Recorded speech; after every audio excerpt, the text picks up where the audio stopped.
Everything changed in a matter of seconds. Literally, just seconds. The final whistle blew on the 2025 season, and the silence in that locker room, man, it was absolutely deafening. Welcome to NFL Nexus. I am your host, and today we are breaking down a story of pure obsession, high-level strategy, and the brutal, unforgiving reality of the National Football League. If you're the kind of fan who wants to master the micro details of the game, the stuff they don't talk about on the mainstream networks, make sure to subscribe to the channel, like this explainer, and comment down below with your thoughts as we go. And look, to truly support the deep dive analysis we do here, consider becoming a channel member. So, let's set the stage.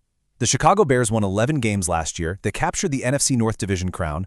By all conventional, everyday metrics, you'd look at that and say it was a massive success, right? But in the NFL, if you don't have a Super Bowl ring on your finger, you basically have nothing. 11 wins means absolutely zero when you are sitting on your couch in February watching another team hoist the Lombardi Trophy while the confetti falls on their shoulders. And that heavy emotional weight, that lingering bitter sting, is exactly where our story begins today. So how do you improve an 11-win team? Just let that question hang in the air for a second. Because when a roster is already that good, you aren't looking for foundational pieces anymore. You aren't building from the ground up. You are looking for the absolute smallest margins. You are hunting for microscopic 1% advantages. And that brings us to head coach Ben Johnson. You see, Johnson is a perfectionist. He's the kind of leader who simply doesn't sleep after a blowout victory because he's too busy in his office analyzing a missed A-gap run fit in the first quarter, or agonizing over a safety rotating half a second too late on a totally meaningless third down. He had incredibly high, perhaps even dangerously high expectations for his first year. The pain of falling short didn't defeat him. Actually, scratch that. It did more than just not defeat him. It totally consumed him. The second the Bears were officially eliminated, Johnson didn't book a flight to Cabo. He didn't take a week off to decompress, play some golf, and escape the grind like a lot of guys do. He went straight back to the drawing board to figure out exactly what positions to beef up. There was no resting on the laurels of an 11-win season. The urgency of this 2026 offseason became the only thing that mattered.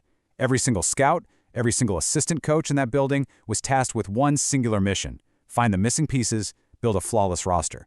Because in Ben Johnson's mind, the championship window isn't just open, it is demanding to be shattered.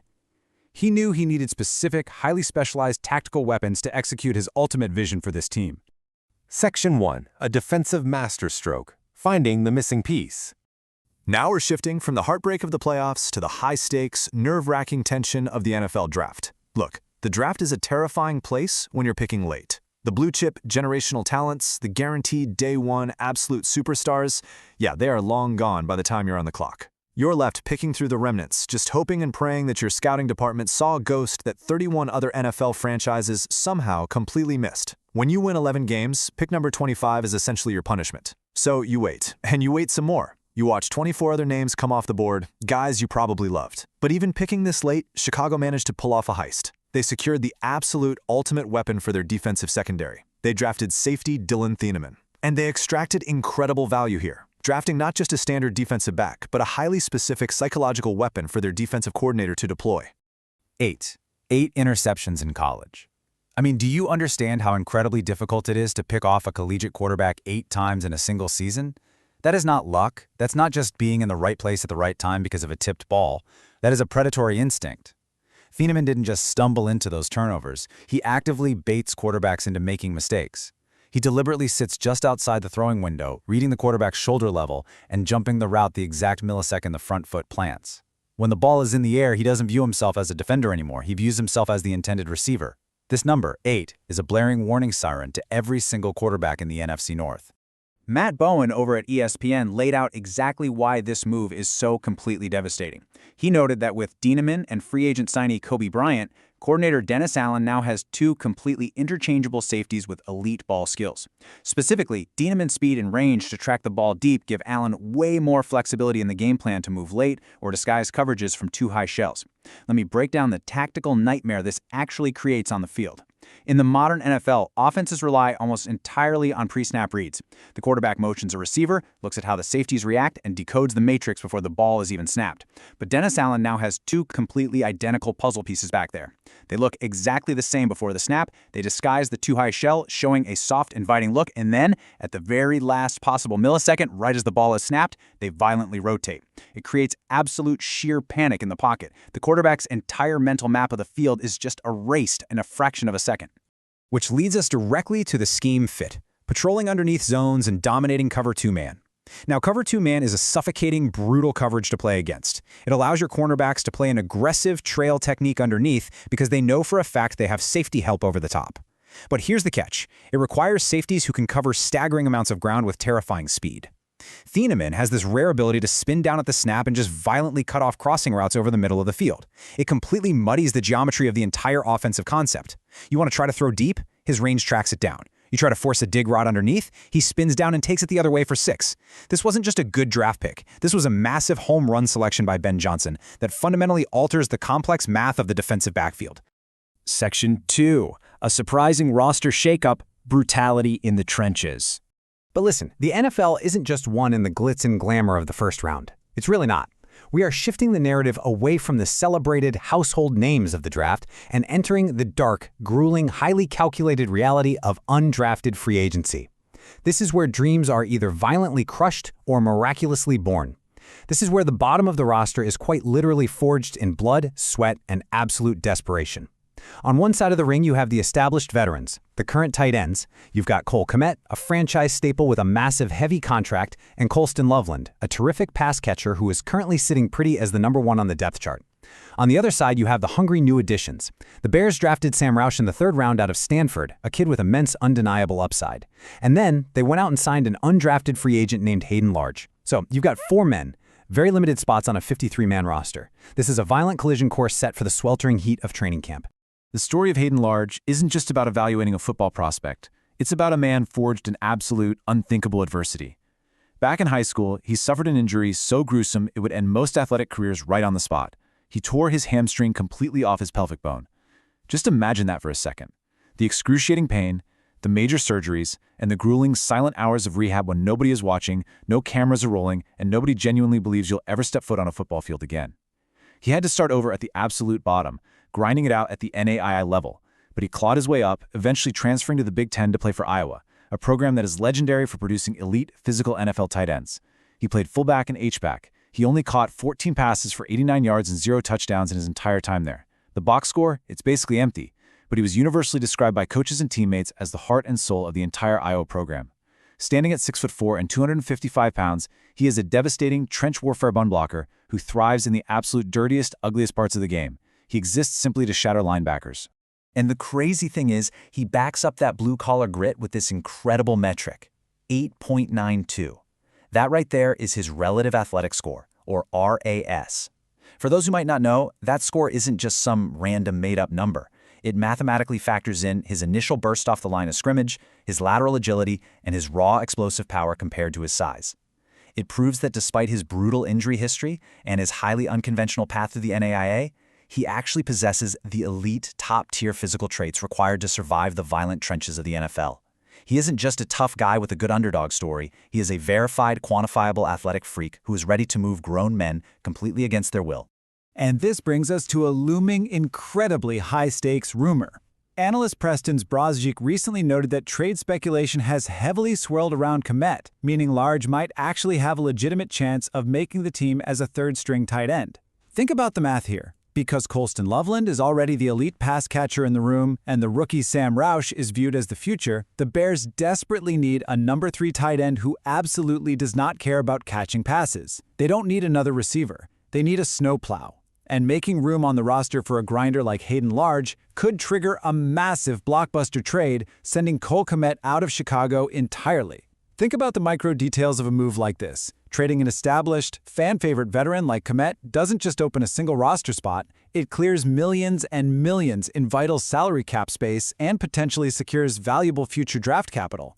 This right here is the true domino effect of a ruthless, calculated offseason in the National Football League. One undrafted free agent from Iowa, a guy who literally tore his hamstring off the bone, fights his way into a training camp, puts on the pads, and hits people so incredibly hard that he essentially forces the front office to trade away an established, highly paid veteran. Every single transaction, every single practice rep in late July has a profound cascading consequence on the rest of the 53-man roster and the team's salary cap structure for years to come. It is a brilliant but incredibly cutthroat business. Section 3. The Ultimate Schedule Gauntlet. Be careful what you wish for. So, let's put the pieces together. You have a brilliant new defensive scheme ready to deploy. You have a ruthless, hyper-physical roster being forged in the fires of camp. But who are they actually going to war against? We are zooming out now to the macro view of the upcoming 2026 season. The schedule release is impending, and the anticipation inside that building is reaching an absolute boiling point. The social media team went around and asked a very simple question inside the facility.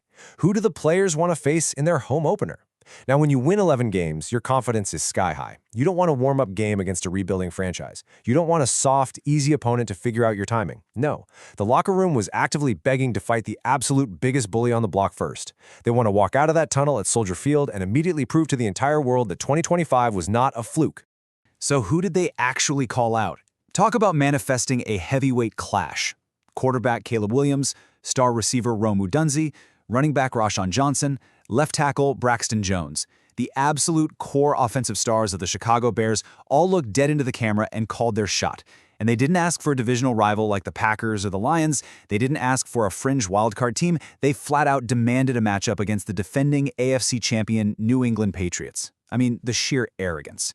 Or perhaps the ultimate unwavering confidence to demand the reigning conference champions in your very first game at home.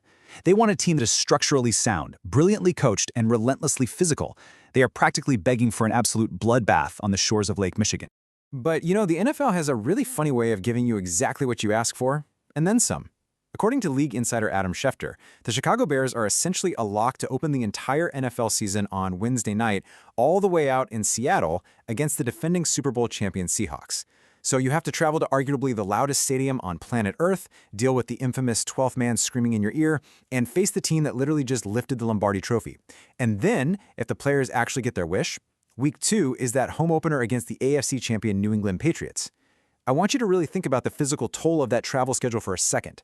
That is a brutal 4-hour flight back from the Pacific Northwest on a short week. Your bodies are bruised, battered, and exhausted, and you have to scramble straight into the film room to prepare for the absolute schematic torture that New England brings to the field. Just let the sheer, unadulterated brutality of this sink in. Facing the two 2025 Super Bowl teams, back-to-back. You are opening your season against the absolute peak of the mountain, both sides of it. The modern recovery science, the strict sleep schedules, the sheer mental fortitude required to play the Seahawks in that environment, fly across 3 time zones, try to recover in ice baths, and immediately prep for the New England Patriots, it is staggering. It is arguably the most demanding, unforgiving 2-week stretch a team could possibly face to kick off a new era. Which brings us to the ultimate million-dollar question. Are the Chicago Bears actually ready for the most brutal start to a new era? Ben Johnson wanted to beef up the roster, and he did. He drafted a tactical assassin in Dylan Thieneman. He is actively building a trench warfare mentality with guys like Hayden Large, even if it means ruthlessly trading away established stars just to manipulate the salary cap. The team is stepping up to the mic and calling out the heavyweights. They are chasing absolute perfection. But as we know, perfection demands a massive, heavy price.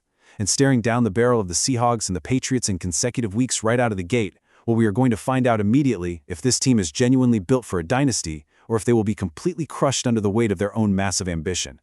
So what do you guys think? Are the Bears walking directly into a trap here, or are they ready to shock the world? Drop your predictions in the comments below. I really want to read them. And before you go, make sure to subscribe to NFL Nexus, like this explainer, and seriously, join as a channel member to support this kind of deep dive content. We dissect every micro detail here, because in the NFL, the smallest details are the difference between a ring and going home empty-handed. I'll see you guys in the next explainer.